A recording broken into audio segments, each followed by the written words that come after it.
सड़क हादसे विच एक पंजाबी नौजवान की हुई मौत।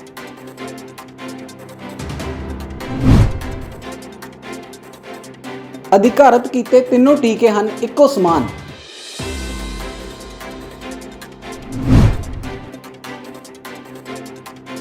$10 लाख की ठगी मारन वाला संजय मदान एक बार मुड़ तो चर्चा विच।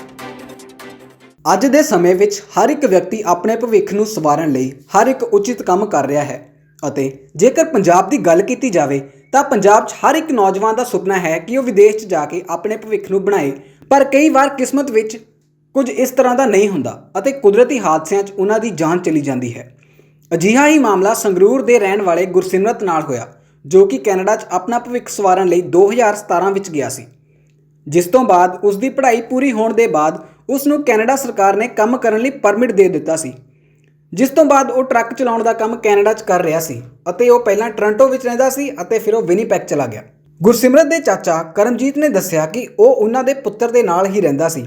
ਉਹ ਟੋਰਾਂਟੋ ਤੋਂ ਵਾਪਸ ਆਉਣ ਤੇ ਆਪਣੇ ਘਰ ਵਿਨੀਪੈਗ ਵੱਲੋਂ ਆ ਰਿਹਾ ਸੀ ਅਤੇ ਕੰਮ ਪੂਰਾ ਕਰਨ ਦੇ ਬਾਅਦ ਉਹ ਟਰੱਕ ਤੋਂ ਹੀ ਵਾਪਸ ਆ ਰਿਹਾ ਸੀ, ਪਰ ਉੱਥੇ ਪਈ ਭਾਰੀ ਬਰਫ਼ਬਾਰੀ ਹੋਣ ਦੇ ਕਾਰਨ ਉਸ ਦਾ ਟਰੱਕ ਬਰਫ਼ 'ਚ ਪਲਟ ਗਿਆ ਅਤੇ ਇਹ ਹਾਦਸਾ ਹੋਇਆ, ਜਿਸ ਦੇ ਬਾਅਦ ਉਸ ਦੀ ਮੌਕੇ ਤੇ ਹੀ ਮੌਤ ਹੋ ਗਈ। ਉੱਥੇ ਪੁਲਿਸ ਨੇ ਟਰੱਕ ਦੀ ਕੰਪਨੀ ਦੇ ਨਾਲ ਗੱਲ ਕੀਤੀ ਤਾਂ ਕੰਪਨੀ ਨੇ ਉਹਨਾਂ ਨੂੰ ਜਾਣਕਾਰੀ ਦਿੱਤੀ ਕਿ ਉਹਨਾਂ ਦੇ ਭਤੀਜੇ ਦੀ ਮੌਤ ਹੋ ਚੁੱਕੀ ਹੈ। ਉਹਨਾਂ ਨੇ ਦੱਸਿਆ ਕਿ ਉਸ ਦੀ ਉਮਰ 24 ਸਾਲ ਸੀ ਅਤੇ ਅਜੇ ਪੜ੍ਹਾਈ ਪੂਰੀ ਕਰਨ ਦੇ ਬਾਅਦ ਉਹ ਆਪਣੇ ਕੰਮ ਲਈ ਅੱਗੇ ਵਧ ਹੀ ਰਿਹਾ ਸੀ। ਕੈਨੇਡਾ ਵਿੱਚ ਹੁਣ ਅਧਿਕਾਰਤ ਤੌਰ ਤੇ 3 ਵੈਕਸੀਨਾਂ ਨੂੰ ਮਨਜ਼ੂਰੀ ਮਿਲ ਚੁੱਕੀ ਹੈ। ਮੋਡਰਨਾ, ਫਾਈਜ਼ਰ ਅਤੇ ਐਸਟਰਾਜ਼ੈਨੇਕਾ ਦੇ ਟੀਕੇ ਕੈਨੇਡਾ ਵਾਸੀਆਂ ਦੀ ਕਰੋਨਾ ਤੋਂ ਰੱਖਿਆ ਕਰਨਗੇ, ਪਰ ਕੁਝ ਕੈਨੇਡਾ ਵਾਸੀਆਂ ਦੇ ਮਨ ਵਿੱਚ ਦੁਚਿੱਤੀ ਹੈ ਕਿ ਕਿਹੜੀ ਵੈਕਸੀਨ ਚੰਗੀ ਹੈ ਅਤੇ ਵਧੇਰੇ ਸੁਰੱਖਿਅਤ ਹੈ। ਮਾਹਿਰਾਂ ਦੀ ਮੰਨੀਏ ਤਾਂ ਇਹ ਤਿੰਨੋਂ ਵੈਕਸੀਨ ਵਧੀਆ ਹਨ ਅਤੇ ਵਾਇਰਸ ਤੋਂ ਬਚਾਅ ਲਈ ਕਾਰਗਰ ਹਨ।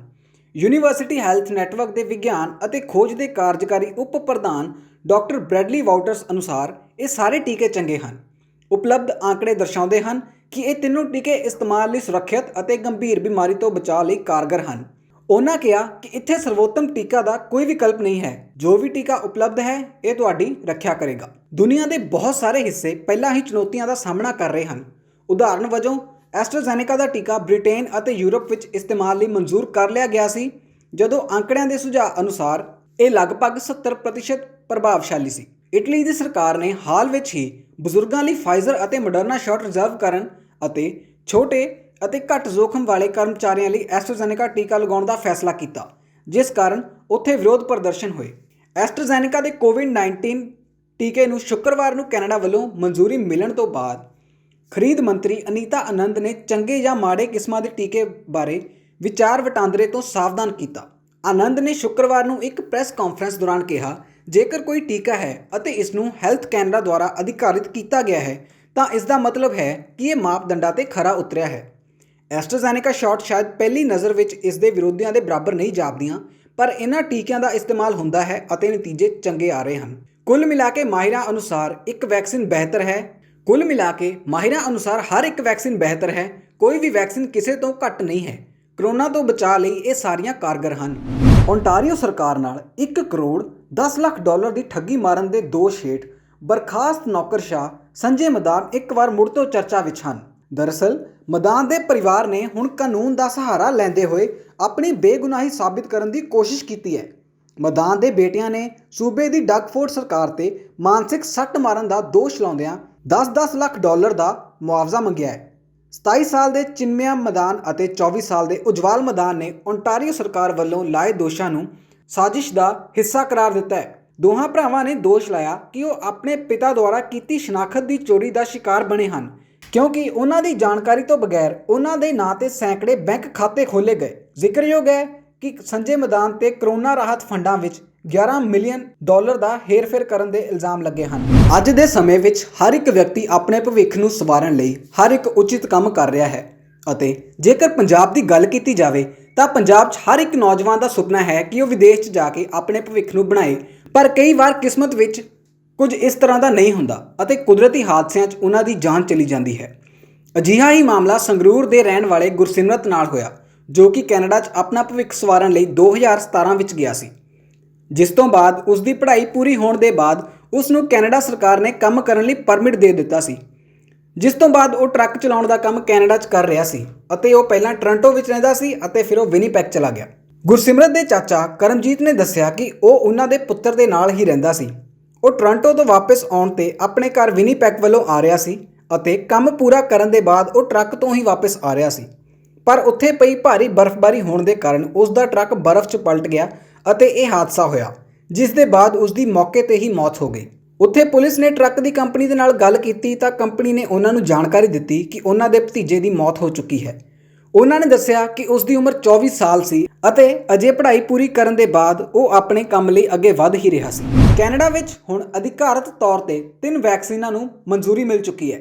ਮੋਡਰਨਾ, ਫਾਈਜ਼ਰ ਅਤੇ ਐਸਟਰਾਜ਼ੈਨੇਕਾ ਦੇ ਟੀਕੇ ਕੈਨੇਡਾ ਵਾਸੀਆਂ ਦੀ ਕੋਰੋਨਾ ਤੋਂ ਰੱਖਿਆ ਕਰਨਗੇ, ਪਰ ਕੁਝ ਕੈਨੇਡਾ ਵਾਸੀਆਂ ਦੇ ਮਨ ਵਿੱਚ ਦੁਚਿੱਤੀ ਹੈ ਕਿ ਕਿਹੜੀ ਵੈਕਸੀਨ ਚੰਗੀ ਹੈ ਅਤੇ ਵਧੇਰੇ ਸੁਰੱਖਿਅਤ ਹੈ। ਮਾਹਿਰਾਂ ਦੀ ਮੰਨੀਏ ਤਾਂ ਇਹ ਤਿੰਨੋਂ ਵੈਕਸੀਨ ਵਧੀਆ ਹਨ ਅਤੇ ਵਾਇਰਸ ਤੋਂ ਬਚਾਅ ਲਈ ਕਾਰਗਰ ਹਨ।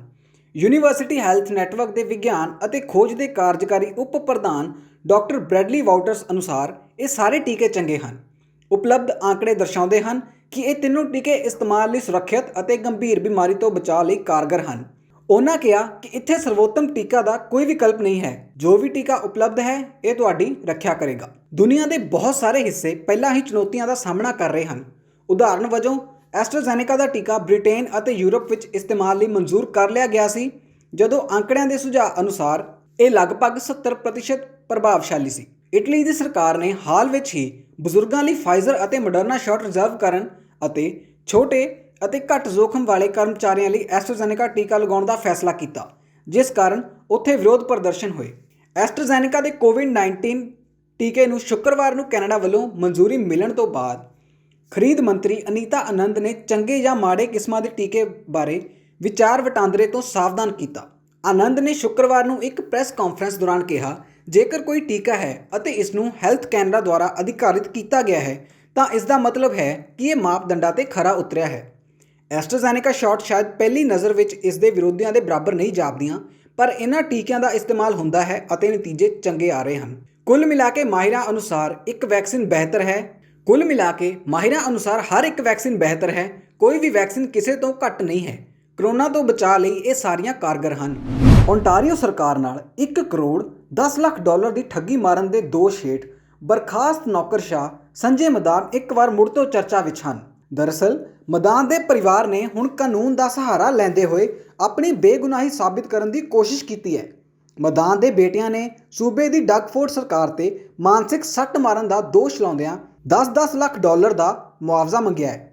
27 ਸਾਲ ਦੇ ਚਿਨਮਯਾ ਮਦਾਨ ਅਤੇ 24 ਸਾਲ ਦੇ ਉਜਵਾਲ ਮਦਾਨ ਨੇ ਓਨਟਾਰੀਓ ਸਰਕਾਰ ਵੱਲੋਂ ਲਾਏ ਦੋਸ਼ਾਂ ਨੂੰ ਸਾਜ਼ਿਸ਼ ਦਾ ਹਿੱਸਾ ਕਰਾਰ ਦਿੱਤਾ ਹੈ। ਦੋਹਾਂ ਭਰਾਵਾਂ ਨੇ ਦੋਸ਼ ਲਾਇਆ ਕਿ ਉਹ ਆਪਣੇ ਪਿਤਾ ਦੁਆਰਾ ਕੀਤੀ ਸ਼ਨਾਖਤ ਦੀ ਚੋਰੀ ਦਾ ਸ਼ਿਕਾਰ ਬਣੇ ਹਨ, ਕਿਉਂਕਿ ਉਹਨਾਂ ਦੀ ਜਾਣਕਾਰੀ ਤੋਂ ਬਗੈਰ ਉਹਨਾਂ ਦੇ ਨਾਂ ਤੇ ਸੈਂਕੜੇ ਬੈਂਕ ਖਾਤੇ ਖੋਲ੍ਹੇ ਗਏ। ਜ਼ਿਕਰਯੋਗ ਹੈ ਕਿ ਸੰਜੇ ਮਦਾਨ ਤੇ ਕੋਰੋਨਾ ਰਾਹਤ ਫੰਡਾਂ ਵਿੱਚ $11 ਮਿਲੀਅਨ ਦਾ ਹੇਰਫੇਰ ਕਰਨ ਦੇ ਇਲਜ਼ਾਮ ਲੱਗੇ ਹਨ।